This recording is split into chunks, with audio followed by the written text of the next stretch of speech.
Bonjour à tous, dans cette vidéo, on va regarder un rappel sur la représentation paramétrique d'une droite et la représentation paramétrique d'un plan de l'espace. Donc le premier point, on considère la droite D qui passe par un point A, donc dans l'espace a pour coordonnées x, a, y, a, z, a, et qui va être dirigée par le vecteur U de coordonnées alpha, bêta, gamma.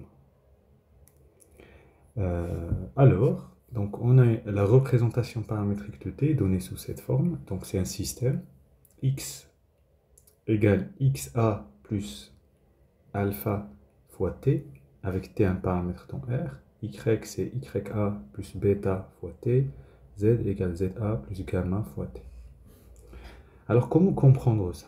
Déjà, on l'appelle représentation paramétrique. Alors il y a un paramètre que vous voyez ici, c'est le t. Qui vient se multiplier par les coordonnées du vecteur directeur. Ici, alpha, bêta, gamma.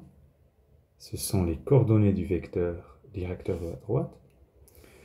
Et donc, une fois on a fait le produit avec t, on rajoute les coordonnées du point par lequel elle passe la droite. Alors, concrètement, imaginons dans l'espace, vous avez votre point A et le vecteur directeur. Voilà. Alors, comment utiliser cette représentation? C'est que cette représentation vous dit que n'importe quel point M de l'espace qui a pour coordonnées x, y, z et qui appartient à la droite D, ceci est équivalent à ce que chacune des coordonnées vérifie le système. Donc x égale la première, y égale la deuxième, z égale.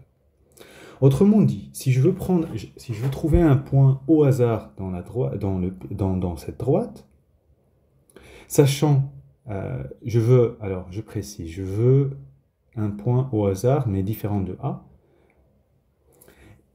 Et si j'ai le vecteur directeur, alors il suffit de remplacer t par une valeur particulière. Si je prends t égale 0, je retombe sur A. Okay. Si je prends un t égale 1, je remplace t par 1 dans les trois égalités ici, et je trouve un deuxième point, etc., etc. Donc, une des applications, c'est que si jamais on vous dit est-ce que ce point appartient à la droite D de représentation paramétrique, etc., ben, il suffit de voir si vous avez un T pour lequel vous tombez sur ce point.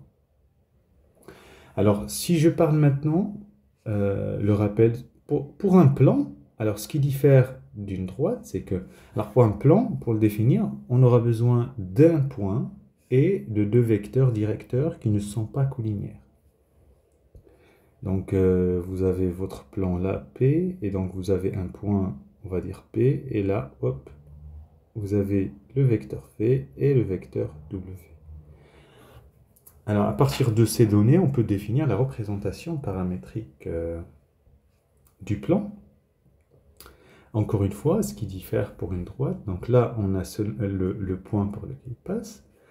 On a deux vecteurs directeurs, donc c'est logique, on va avoir deux paramètres, K et L. Donc je prends les coordonnées du vecteur V que je multiplie par un paramètre K. Je prends les coordonnées du vecteur W que je multiplie par un paramètre L. Alors si jamais j'ai deux plans, j'ai deux droites, le paramètre, attention à mettre le même. Ça veut dire si je mets T pour le premier, le deuxième je mets un T'. Je dois changer le paramètre pour ne pas fausser un petit peu les calculs. Alors, regardons un exemple, donc pris du livre scolaire. Donc D est la droite qui passe par le point A et le vecteur directeur U.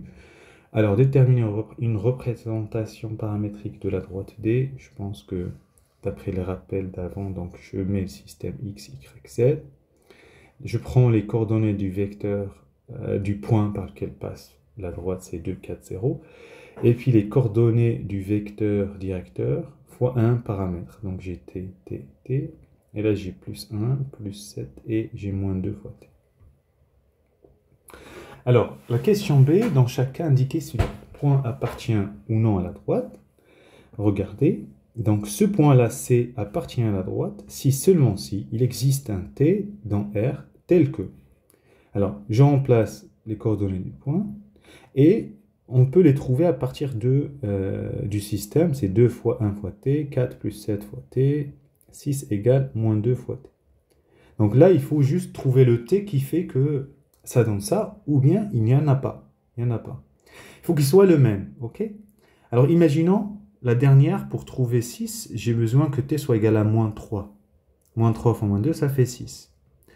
Si je remonte à la première ligne, moins 3 plus 2, ça fait moins 1, donc c'est égal ce qui est à gauche.